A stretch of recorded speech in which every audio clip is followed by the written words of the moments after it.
Hello, this is Writers at Work, a podcast for readers and writers about the joys, heartaches, challenges, and satisfaction of the creative writing process.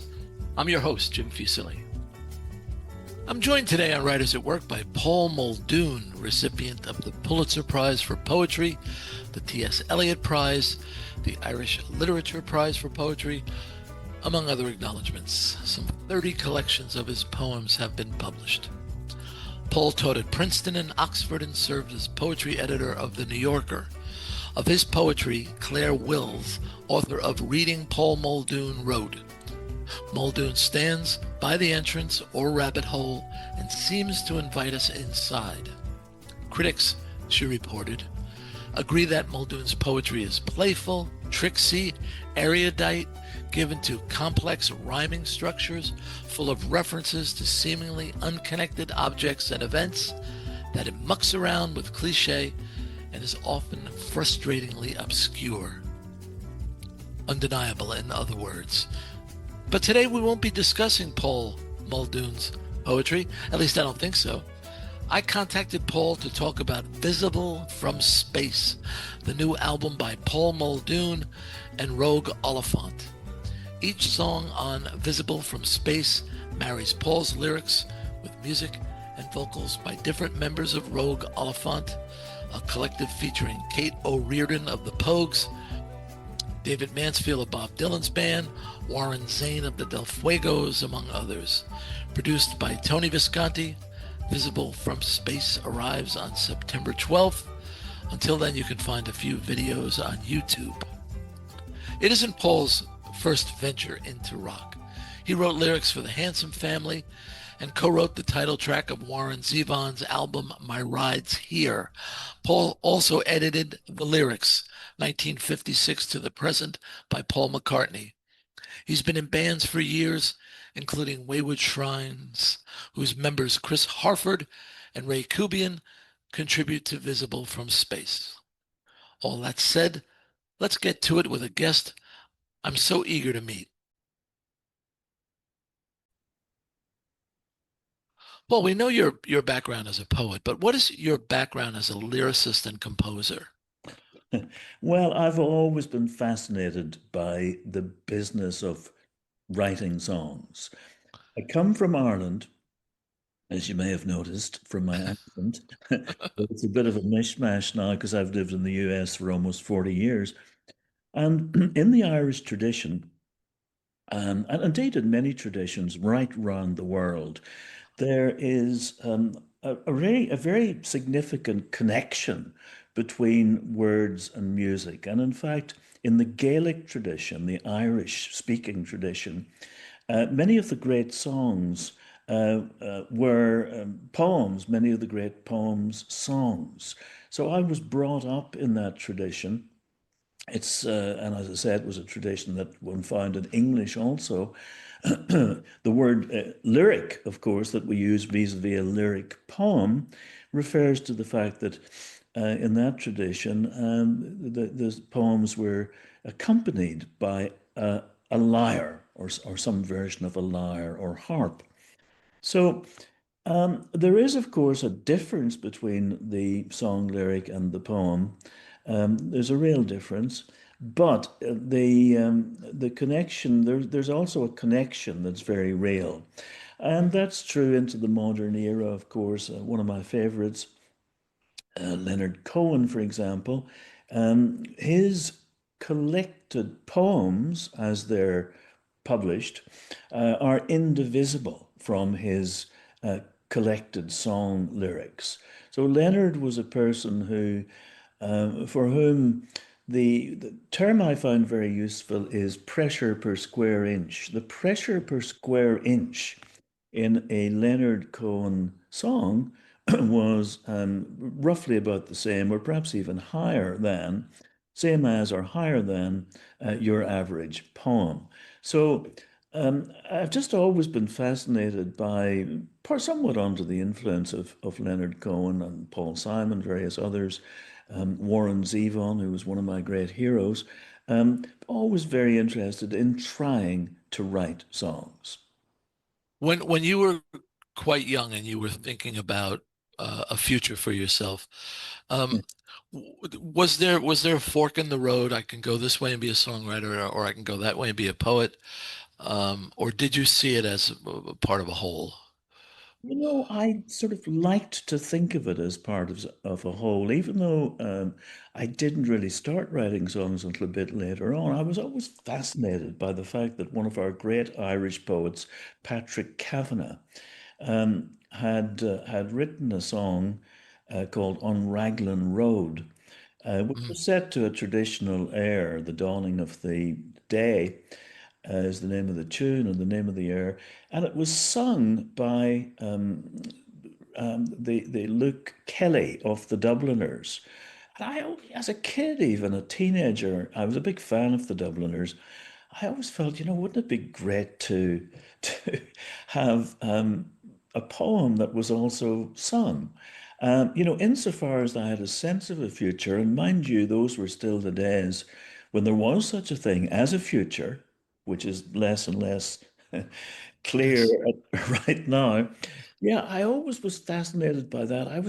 One of the people, I had a dream that one day Van Morrison, I'd write a song for with Van Morrison, that kind of, you know, kid's dream. And, I consider myself very lucky in my life in pretty much every department. And, along the way, I've got to meet many of my heroes, the heroes who seem so distant, impossible in their genius. I actually, met a few of them along the way, including Warren Zevon, whom I mentioned Mm. a little while ago, and with whom I wrote essentially my first song. And that was, needless to say, to have the opportunity to write with Warren Zevon. I mean, I was in heaven, really. And I went to school, I've said along the way, I went to school at his knee, and I can't imagine being educated by a better songwriter. There are many others, of course, but it was a great experience to work with Warren Zevon on a song called My Rides Here. Yeah. I noticed, Paul, in your bio that you moved to Belfast in 1969. Is that right? That is correct. I was brought up in the countryside in County Armagh, Northern Ireland, and Belfast is about 40 miles away, was then, and perhaps still is. Um, so I went there as a student, and needless to say, that coincided with the upping of the pressure, I suppose, on the streets of Belfast. So I was a student there between 1969 and 1973, and those were in a word or two, among the hairiest years in Mm. Belfast. 1972 in particular was a very tough, rough time. And then after that, in 1973, I started working as a radio producer for the BBC. So I did that for 13 years. And then after that, I got into the academic world and moved over to the US, started teaching primarily at Princeton, from which I'm just retired. So Mm. that's my life story in a few words, probably took more than you need. No, no, no. I was referencing 1969 and Belfast because that Astral Weeks, Van Morrison had already released Astral Weeks at that time, which I think is still considered a seminal album. What did you think of it when you heard Astral Weeks for the first time? You know what? I heard Astral Weeks round about that time. I lived on a street in Belfast called Fitzroy Avenue. And those of you devotees of Van Morrison will know that is a place that occurs in one of his songs down in Fitzroy, Madam George. Mm. So even then, I was very conscious of almost being in a Van Morrison song, you know? Yes. Which would have been a fine place to be. And I actually have the honor shortly, a couple of weeks, in fact, of joining him in Belfast for a celebration of his 80th birthday. And he has a few musicians and a few poets like myself joining him on stage in Belfast. But at the time, so that's a kind of dream come true. Yeah, for sure. I'm a bit of a fan, I'm a fan of many people. I've written many fan letters to people over the years, and I'm a fan. I was just curious to get a poet's reaction to Esther Weeks. I spoke to Van Morrison a number of times over the years, and I could never nail him down about Esther Weeks.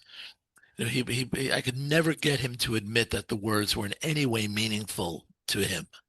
He would just say, well, it's impressionistic, it was stream of consciousness, it's poetry and mystical musings. He would just dodge that question.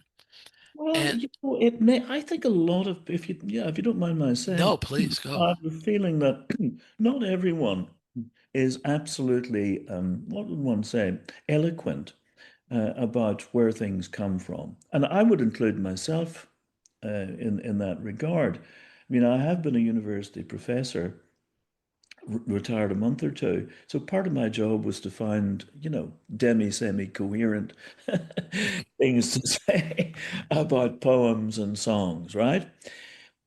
And that is manageable up to a point, though it's easier to talk about other people's poems and songs than it is about one's own. And I know that Van Morrison himself, like myself, indeed, or I like him, perhaps I should say, um, I'm a great believer in what used to be called inspiration.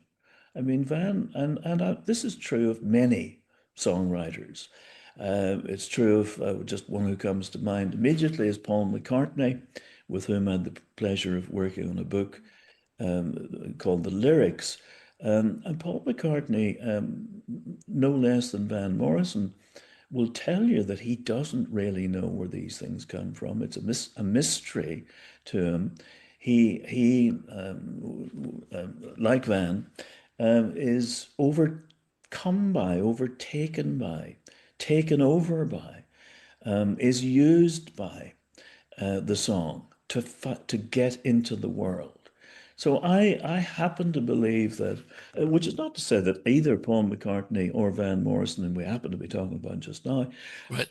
are completely inert. It doesn't mean that they're lying there, as mere sluices, as mere vehicles, right? Right, right. Their minds they haven't left their minds outside the room. However, the fact that their songs are so good, they would say, and I would agree with them, has to do with the fact that they have the capacity to be um, to be more inert than active, to give themselves over to a force beyond themselves, however crazy it might sound.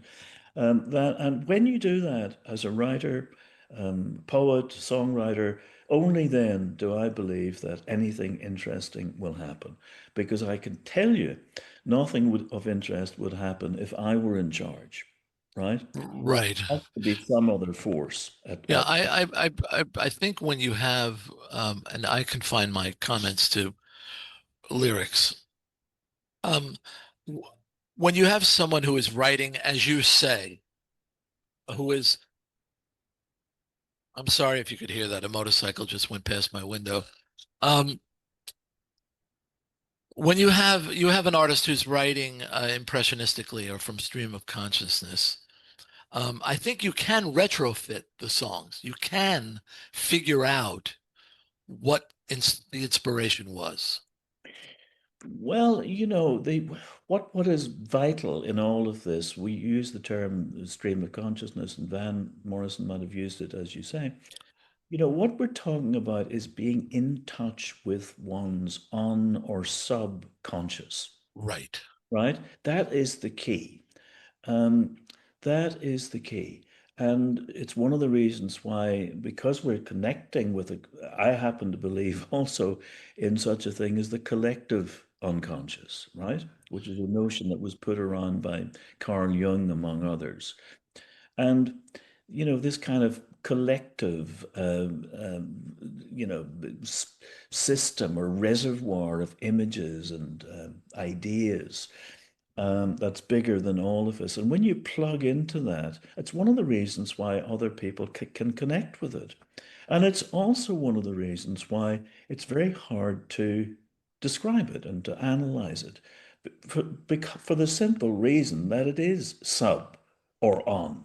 It's not conscious, right?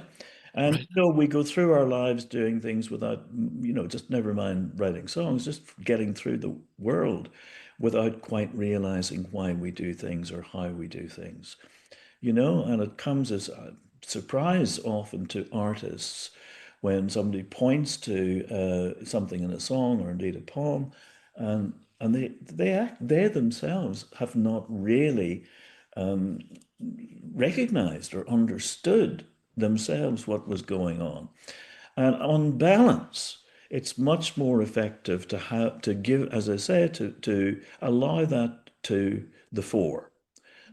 There's a chance then that something really interesting might happen. Can I ask you, Paul, about the subconscious? Because I've long felt that it's our best friend as a writer. Totally. And if we know how to develop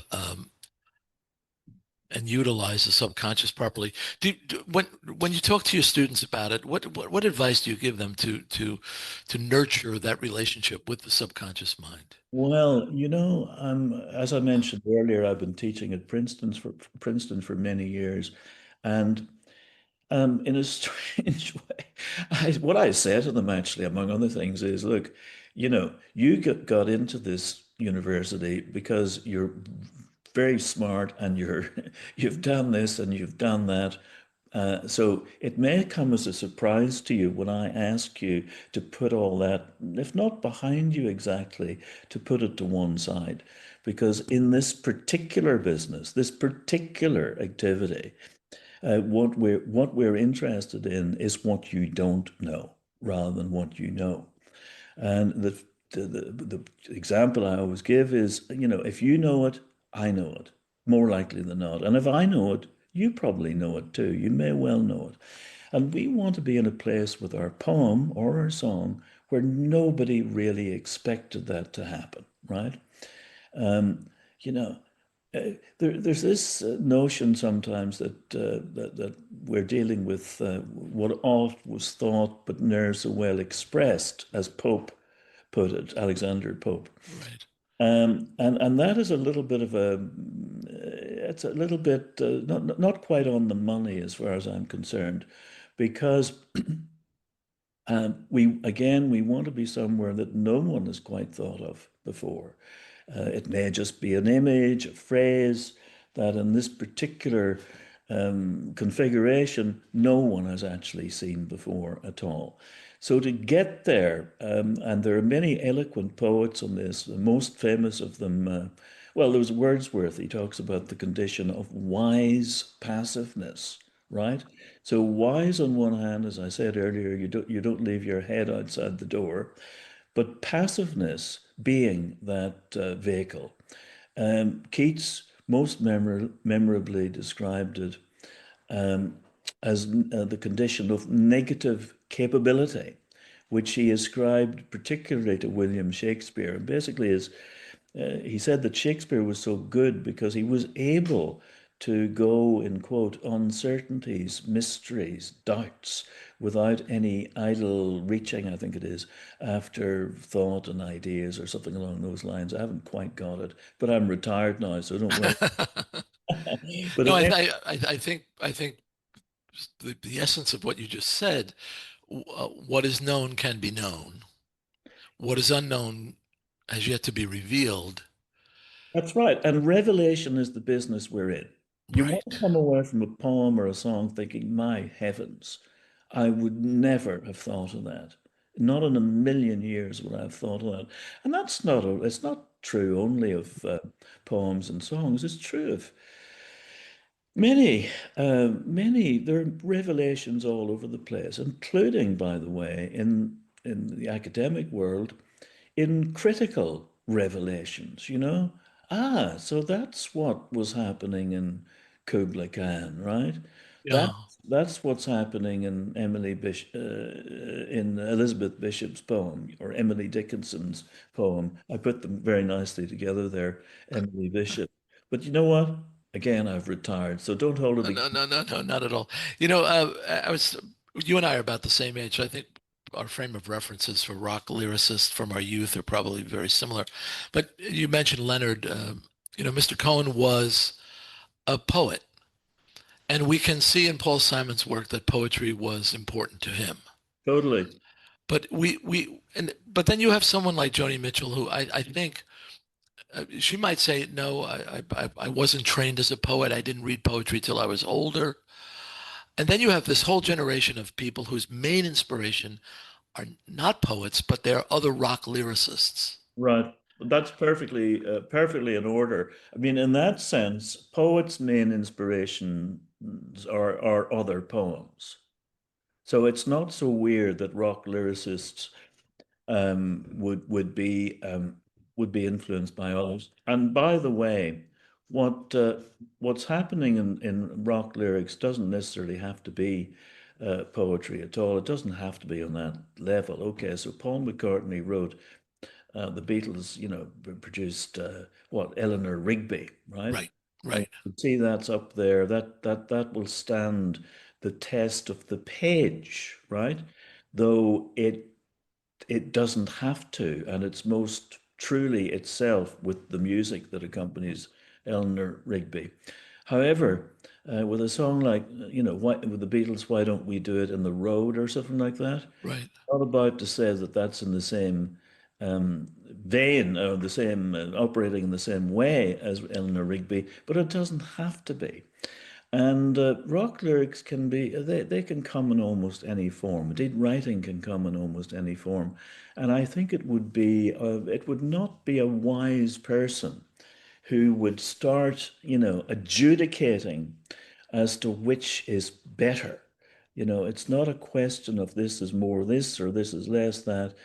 Um, there are jobs to be done, and there's many jobs to be done as there are songs. So I tend not to, say, oh, well, your average rock lyric is maybe not as the general convention would be the thinking would be that they're not usually as quote unquote as polished or as good quote unquote as your average poem.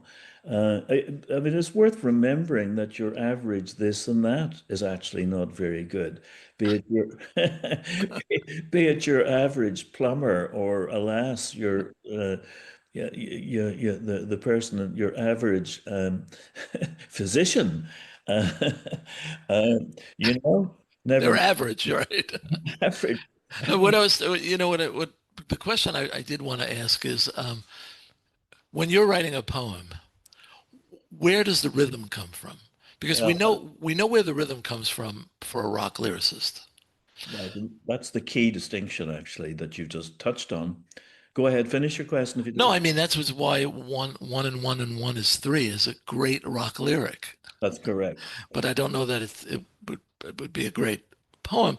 But where's the rhythm when you're writing poetry? You have no external rhythm machine driving you. Where does your rhythm come from when you're writing a poem? Well, that comes from within the language itself. So, I mean, the big distinction, if one wants to make a distinction, and insofar as it's, tenable, is that, crudely put, the rock lyric, there's something unfinished about it. It needs another component before it will be completely what it most might be. That's a phrase I use, what it most might be, um, and that I find kind of useful. Whereas the poem brings its music with it. And not only does it bring the score, as it were, in many ways, it might even bring the band and perhaps even the conductor, right? Right. And instructs you how to read it.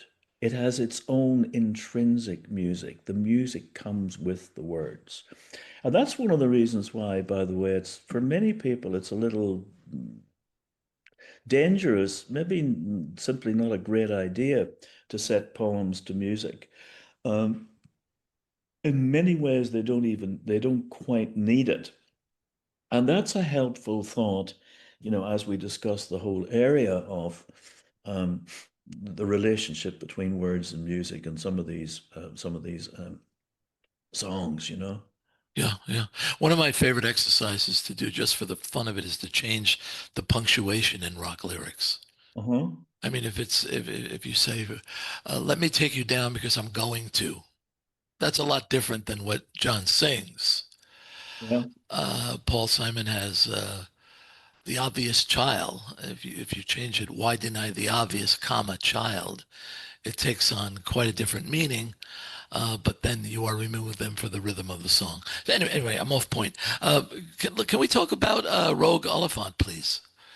Certainly. Yeah, Well, Rogue Oliphant is a group of musicians with whom I work, and they're basically what happens with this band is that I write the lyrics and then I hand them over to a member or two of the band, who are fabulous songwriters, very distinguished in their own rights. I mean, in no particular order, just as they come to me here. David Mansfield, who's our lead guitar player, who was, for example, in Dylan's Rolling Thunder Review when he was a child, uh, playing. He was playing mandolin at that point, but he plays what's known as a multi-instrumentalist, a term that makes me worry. As someone who's barely good at one thing, but he's in the band. On bass, we have Cait O'Riordan, who you'll recall as being a member of the Pogues at one stage. So Chris Harford with a band called Band of Changes. Warren Zanes, who still goes out actually with the Del Fuegos. And Ray Kubian, who's a fabulous drummer and singer and songwriter. He's played with people like Ween, or the Dean Ween group, certainly. yeah, yeah. So each of them is a real. It's really very wonderful for me to work with them. And it's always an adventure. I always learn something from them, and so we we've had a lot of fun over the years, and we may even have a few years left in us. I hope so. I hope so. I want to make reference to my reaction to your lyrics as someone coming to them from the rock world, rather, or as a novelist rather than as a poet. I know nothing about poetry. I actually found your lyrics really dizzying, and that clash of pop and classical references. But I also found them to be quite funny, Paul. I mean, I think they're really that. And you don't need this compliment from me. They're so clever, and I'll take that. okay, and we both know writers who are very serious when they write funny. Are you self-amused when you write funny?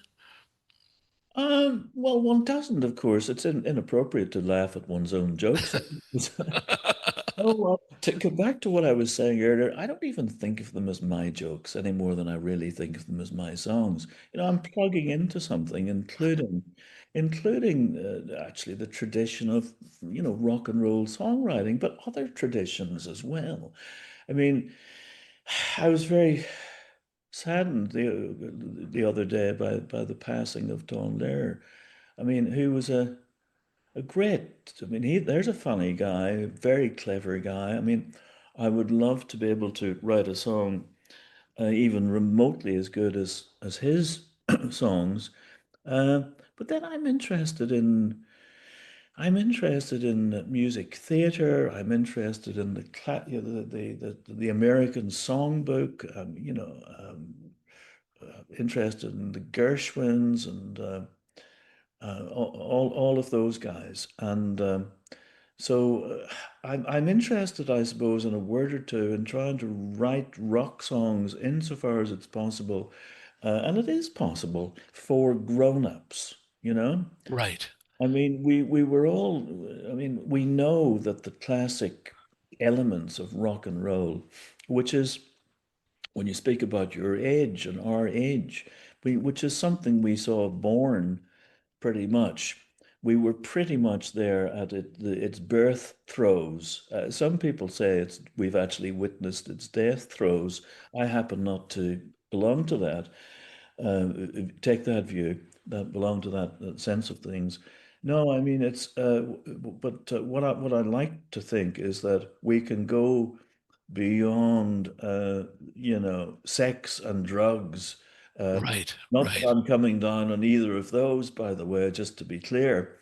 Uh, and engage with other aspects of the world, Right. Right. that are perhaps, I mean, the other aspects of being alive that, that might uh, impinge on somebody who's 70 Right. or 80, as well as the 60-year-olds, the 50-year-olds, the 40-year-olds, and however the rest of them are. I guess the question I'm asking, and I haven't refined this question because it's informed Oh, by great. what you've just said, but uh, previously in this conversation. But um, so if you're a vehicle and you are writing from outside knowledge, and you look at what you've written, um, you are allowed to say to yourself, "Hey, that's pretty good." Well, the way I don't know where you were brought up, but I was brought up in Ireland, and if you were you to dare say about yourself, that's pretty good, you'd be ostracized in Ireland. Same. I grew up in Hoboken, New Jersey. Right? You're not allowed to say that, and there's a good Right, reason. correct. They And want you to, they want you to be better, but not that much better. well, the other thing is, the fact of the matter is that one's hoping. I live in hope that in many departments, by the way, but I live in hope in that one of these days I might write something that was semi interesting. Oh my. I I would say I wouldn't I would say that I'm not sure if I've done it so far in any department. Um, and what keeps me going, and I think this is true of many artists, quote unquote, um, is that one of these days something really interesting might happen. That's certainly what keeps me going. I don't even read my songs. I don't lyrics. I don't read my poem. Uh, I'm not interested in it. I'm only interested in um, the possibility, remote though it may be, that one of these days I will do something that might actually be okay. my goodness. My goodness. Well, let me stick to this album, um, which I noticed, and I want to be clear to our listeners that the album is the thing. The lyrics should not be separated from the music because they are one. Yes, I Uh, hope so. yeah. Um, and there's a number of songs in which there's some dazzling wordplay, but there's a point to be made. And when you make your point, it's a punchline with real punch. For example, in the second season, which I think on the surface appears to be about screenwriters who failed to deliver for the network. And I'm going to quote your lyric to you. I'm sorry, but maybe it's because the briefer the romance, the less chance of a rerun. Maybe it's because all the fields of dreams are essentially Elysian. The show that once starred you and me won't see a second season. That is a knockout punchline, Paul. Thank you so much. Well, one of the things I'm interested in, of course, one of the things that we do in both poems and songs is to make connections, finding similes, metaphors. So in this case, and most of the songs have got very basic titles.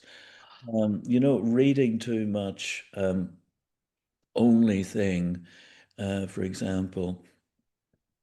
Skin in the Game, Rainstorm. They're very basic ideas that are kind of extended, and that's what a simile or a metaphor is engaged with, is finding a connection, however brief. And they're necessarily brief. They only last for as long as it takes to describe them. And in this case, it's the relationship between whether or not a love affair has a chance to go a bit further, Right. and or a television series has a chance to make the second season. So it's as basic as that. And it's one of the reasons why, I mean, the ideas are always very, very simple, but maybe even crude. But it's one of the things that, for that reason, I hope, I suspect, that it allows for all kinds of fun and games along the way. Yes. At the heart of it is actually a very simple idea. And it's true with one of the things that one might be inclined to do with the poem is to go back and read it again, though very few people read it even once, never mind twice. With a song, there's really, and of course, we go back and we listen to the great songs, but basically, you have to make it happen first time round. You've got to have some sort of connection. It has to be pretty basic, I think, which is not to say that they're not deep, that they don't resonate in many cases. You could listen to Eleanor Rigby for the rest of your life. Right. You could listen to Bird on a Wire for the rest of your life. But the basic idea, very, very immediate. Right. You give us a number of chalk and cheese romances, and there's a lot of I don't know what that says. I have to talk to my wife about that. no, and I think it's great for dramatic tension, but I take your point quite seriously that yeah, we could sit there and try to parse out what you're actually saying, or we could let it wash over us and take away the message at its simplest form, and then go back. Yeah, it's usually pretty basic, you know. I mean, and also one of the things I'm always interested in, I think many writers are, is reinventing the what's taken for granted, reinventing the cliche. And for example, you use the word chalk and cheese there, and I immediately think, well, actually, chalk and cheese, which are presented as very different things, are actually very similar. They're both. Well, the universe of things, yes, but Yeah, no, but no, honestly, I take your point, of course, and we use that. But the fact is that chalk and cheese are both kind of calcium centrals. right, right. And maybe I'm going to have to write a song called Chalk and Told Cheese. you, there you go. We could talk about it next year. We've taken up so much of your time. Thank you for it. So you're on tour with Rogue Oliphant. Do you like performing in public? You know, what's the correct thing to say here? I'm just thinking of my Irish upbringing again. What would be the right thing to say? The right thing to say would be, of course not. I'm a very retiring type, you know. But the truth of the matter is that, you and I, to go back to our vintage, this is the world we were brought up in, the world of watching people. It's not only of people of our vintage who've seen this, of course, is seeing people getting up and doing a bit of a turn. And, in the poetry business, it's part of the deal almost to go out there and present the poem. And it certainly is, insofar as anyone might be interested in seeing it or hearing it, is true of the song also. So, what I do enjoy working with these musicians, and for the most part, it's a show that's taken up with songs. There are a few spoken word pieces that I present myself with the band, but I can't say it's not fun, even though I know we've been discouraged from having fun. So what's next for you, Paul, if I may ask? I mean, I'm always up to something. It's just the way it is, despite my recent retirement. But I have a couple of books coming out. I have an anthology of sonnets coming out. You know, the sonnet is not unrelated to the idea of a song. A little song is what it means. So that's an anthology of sonnets by, right the way through the history of the sonnet in different languages. Paperback of my last book of poems, which was called Joy in Service en route to Gore, which was the 15th book of poems I did.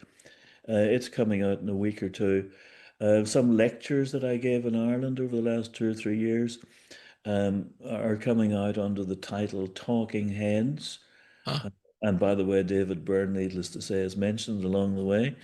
Um, but plugging away, as I said a moment ago, hoping against hope that one of these days something really exciting will happen. My guest has been Paul Muldoon, described as the most significant English language poet born since the Second World War. His lyrics on Rogue Oliphant's Visible from Space are an absolute treat, and a tutorial on how to tell a story in an unexpected way. Paul, thank you so much for joining us on Writers at Work. That's my pleasure. Thank you for having me. Writers at Work is a production of Bliss Publications. Erin Mitchell is our producer. Music is by Joni Mitchell, performed by Keith Jarrett. For more, see writersatworkpodcast.com. I'm your host, Jim Fusilli. Until next time, happy reading.